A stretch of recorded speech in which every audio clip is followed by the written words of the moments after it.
mamă!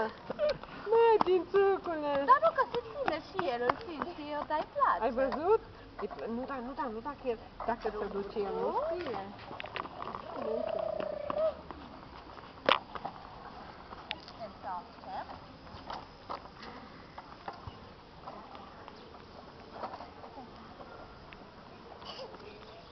Băiatul! Iubitul!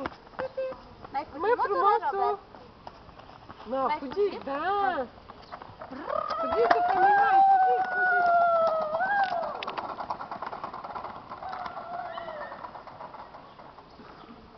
Îi place cum îl vede și pe Mihaița cum fuge. Nu mânca la mamă, dar îi place și lui. Hai să nu stai, să nu le fugi. Mihai! Îmi pupă mama, dacă nu e dai nimic pe căpuș. Aha, ia la mama.